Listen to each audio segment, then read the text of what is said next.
अस्सलाम वालेकुम नाजरीन, शाहिद चौधरी ऑफिशियल के साथ मैं हूं आपका मेज़बान अब्दुल्ला तनवीर।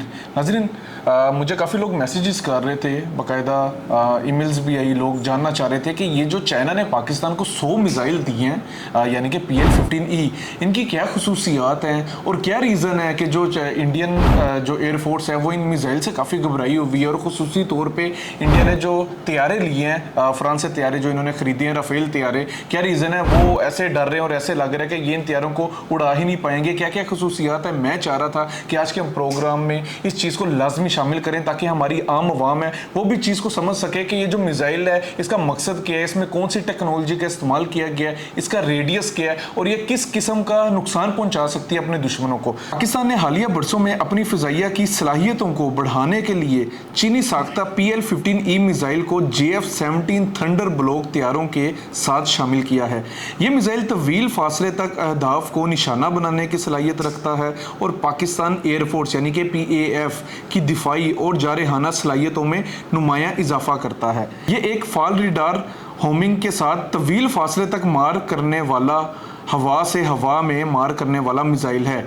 PL-15E की ज़्यादा से ज़्यादा रेंज तकरीबन 145 किलोमीटर है, जो इसे दूर दराज अहदाफ को निशाना बनाने के काबिल बनाती है। अच्छा, इसके वाले से मैं ये चीज़ भी ऐड करता चलूँ, कहा यह भी जा रहा है कि ये 200 किलोमीटर का भी जो फासला है उसमें भी ये अपने अहदाफ को बासानी निशाना बना सकता है। अच्छा जी, इस मिसाइल की रफ्तार क्या है जी, कि ये मिसाइल 4 मैच की रफ्तार तक पहुंच सकता है, जो इसे तेज़ रफ्तार अहदाफ को मुयस्सर तरीके से निशाना बनाने की सलाहियत देता है। इसमें AESA रिडार सीकर इस्तेमाल होता है जो फाल और गैर फाल दोनों तरीकों में काम करता है और दुश्मन के इलेक्ट्रॉनिक इक़दामात के खिलाफ बेहतर मुज़ाहमत फराहम करता है। दो तरफा डेटा लिंक की मदद से मिसाइल को परवाज के दौरान भी अपडेट किया जा सकता है, जिससे इसकी दुरुस्तगी में इजाफा होता है। तैयारे जो JF-17 थंडर पाकिस्तान और चीन के मुश्तरका मनसूबों मिसाइल से PL-15E का हिस्सा हैं, लेस किए गए हैं। इन तैयारों में रिडार नस्ब KLJ-7A AESA जदीद की मुकम्मल सलाहियतों और PL-15E मौजूद है, जो कि इस्तेमाल करने में मददगार साबित होता है।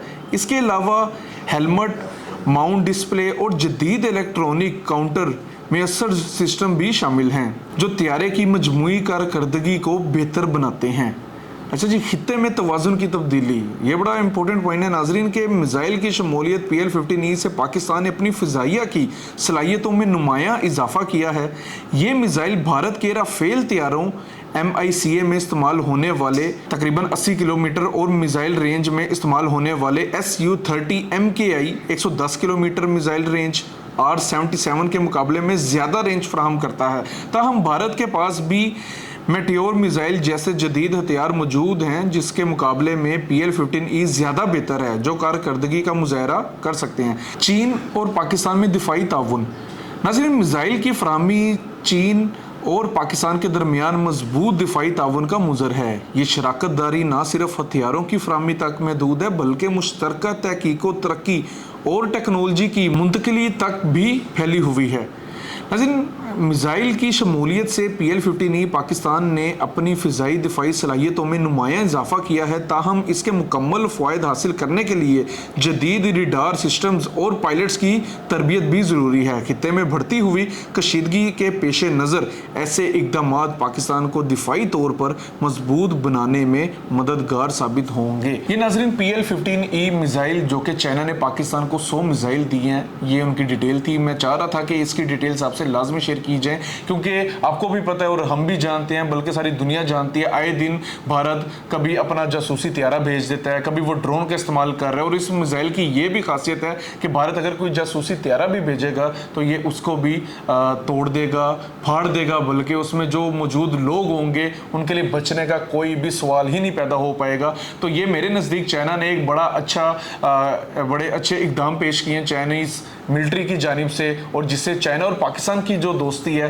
वो भी मज़ीद बेहतर हुई। और उसके बाद आपने देखा कि तुर्की ने भी पाकिस्तान को एक एयरक्राफ्ट एज अ गिफ्ट दिया है, जो कि मिलिट्री एयरक्राफ्ट है, और उसमें क्या क्या चीज़ें होंगी, कौन कौन सी चीज़ें मज़ीद टर्की ने पाकिस्तान को दी हैं, उस पर भी इंशाल्लाह ताला मैं लाजमी बातचीत करूँगा। और आप देख रहे हैं कि इस वक्त जो हमारी LOC है, बॉर्डर लाइन है, वहाँ पर काफ़ी ज़्यादा जो उधर की फ़िज़ा है काफ़ी ज़्यादा गर्म है। और लेटेस्ट अपडेट भी यही थी कि रात के टाइम तकरीबन इंडिया के जो थे राफेल तैयारे ये बॉर्डर पे 4 तैयारे थे जो कि उड़ रहे थे, और जिसके बाद इंडिया को भी ज़ाहिर सी बात है इस चीज़ की खबर है कि पाकिस्तान के पास ये मिसाइल आ चुके हैं। तो जैसे ही पाकिस्तान एयरफोर्स ने इनको ट्रैक किया था तो वो दुम दुबाकर भाग गए और उसके बाद अभी तक उड़े नहीं है। बहरहाल नाजरीन, लोगों की जानिब से ये भी कहा जा रहा है कि 30 अप्रैल की रात और 1 मई का जो दिन है वो भी बड़ा हम कह सकते हैं हसास दिन होगा। दोनों ममालिक के दरमियान क्या जंग का आगाज़ होगा। ज़ाहिर सी बात है, एक तरफ तो ये भी देखा जाता है कि दोनों ममालिक जो हैं वो एटॉमिक वेपन जो हैं, अपने एटॉमिक हथियार जो हैं वो रखते हैं, लेकिन फिर भी क्या है इनके बीच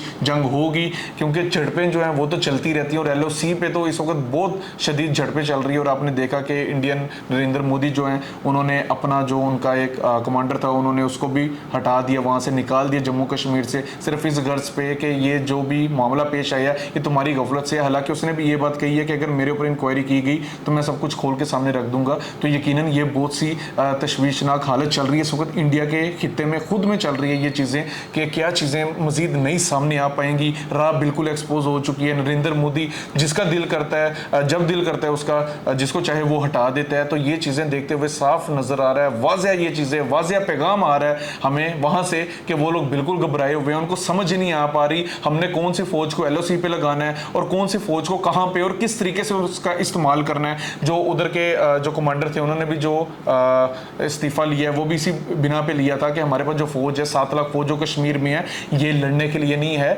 ये तो अंदरूनी मामलात की देखभाल के लिए। लेकिन फिर भी हमें धकेला जा रहा है, जिसके बाद उन्होंने इस्तीफ़ा दे दिया। और इस वक्त जो मौजूदा ताज़ा तरीन अपडेट्स जो हैं वो यही चल रही हैं कि हो सकता है कि भारत पहले अटैक कर दे, भारत पहले हमला कर दे। लेकिन मज़ीद जो भी लेटेस्ट अपडेट होगी इंशाल्लाह ताला हम आपके सामने लाजमी रखेंगे। हमारे तीनों कोर कमांडर्स जो हैं वो इस वक्त फुल एक्टिव हैं। हम बात कर लें नेवी के हवाले से तो अल्हम्दुलिल्लाह हमारे पास ऐसे इक्विपमेंट्स हैं कि ये लोग अगर छुप के भी कोई अटैक करते हैं हम उसको बासानी ट्रैक कर सकते हैं। हम PAF के हवाले से बात कर लें, पाक एयरफोर्स की बात कर लें, तो लास्ट टाइम भी आपने देखा होगा अभिनंदन वाला जो हिसाब हुआ था उसके बाद से भारत बहुत ज़्यादा घबरा गया, बहुत ज़्यादा डर गया। और रही कसर जो मिसाइल ने पूरी की है, जो चाइना ने पाकिस्तान को मिसाइल दी है, बिल्कुल घबरा के रह गए। ज़ाहिर सी बात है उनके जो तैयारे हैं राफेल तैयारे हमारे JF-17 थंडर से ज़्यादा महंगे, तकरीबन 2 से 3 गुना ज़्यादा महंगे हैं। तो ये बिल्कुल घबराए हुए लग रहे हैं। इनका जो मीडिया के हवाले से हम बात कर ले, यूट्यूब चैनल्स को तो ये बंद कर रहे हैं, बैन कर रहे हैं, अपने भी यूट्यूबर्स को ये बैन कर रहे हैं, अपने भी उन लोगों को बैन कर रहे हैं जो लोग बेबाकी से सहाफ़ी खिदमात को अंजाम दे रहे थे, जो एज अ न्यूट्रल पर्सन वो अपना पॉइंट ऑफ व्यू सामने रख रहे थे। लेकिन ये इतना घबराए हुए हैं, इतना डर रहे हैं, इनसे सच बर्दाश्त नहीं हो पा रहा। जिसमें ध्रुव राठे जैसे मजीद भी जो अच्छे यूट्यूबर्स थे जिनकी मिलियंस में फैन फॉलोइंग थी, इन्होंने सबको बैन कर दिया। पाकिस्तानी बहुत से चैनल हैं, बाज़ ऐसे चैनल भी थे जिनका सियासत से ताल्लुक ही नहीं था, जिस तरीके से हम देखते हैं कि खेल के जो स्पोर्ट्स के चैनल थे इन्होंने उनको भी बैन कर दिया। घबराए हुए हैं, नरेंद्र मोदी बिल्कुल बौखलाया हुआ है, उसको समझ नहीं आ पा रही मैंने करना क्या। जो कमेटी इजलास बिठाए उसमें भी उसने कहा कि मैंने फ्री हैंड दे दी है। वो रीज़न यही नजर आती है सिर्फ और सिर्फ सियासत। कल को ताकि मोदी के ऊपर बात ना है, वो चाहे तो वो जो अपने उनके जो विंग्स कमांडर होंगे वो उनको चेंज कर देगा और सारा ब्लेम उनके ऊपर डाल देगा और कहेगा भाई ये जो लोग थे ये जिम्मेदार थे, मैंने तो बिल्कुल ठीक किया था। ये लेटेस्ट बहरहाल नाज़रीन अपडेट्स थी। JF-17 थंडर में जो मिसाइल लॉन्च किए गए, इंस्टॉल किए गए हैं, अल्हम्दुलिल्लाह हमारे पास एक ऐसी ताकत है, एक ऐसी कुव्वत है कि हम दूर से भी अगर ये हमारे दुश्मन की जानिब से कोई भी तैयार आएगा उसको आसानी ट्रैक करके हम उसको तबाह कर सकते हैं, बर्बाद कर सकते हैं। तो उसमें अल्हम्दुलिल्लाह हमारे पास ऐसी सलाहियतें मौजूद हैं। टर्की के हवाले से भी बात करें, चाइना के हवाले से, और भी बहुत से ऐसे ममालिक हैं जो कि पाकिस्तान के साथ शाना बशाना खड़े हुए हैं। आप क्या समझते हैं, आप क्या राय रखते हैं और मज़ीद क्या चीज़ें आप जानना चाहते हैं मुझे कमेंट सेक्शन में लाजमी बताइएगा। इसी के साथ अपने मेज़बान अब्दुल्ला तनवीर को इजाज़त दीजिए। अल्लाह निगहबान।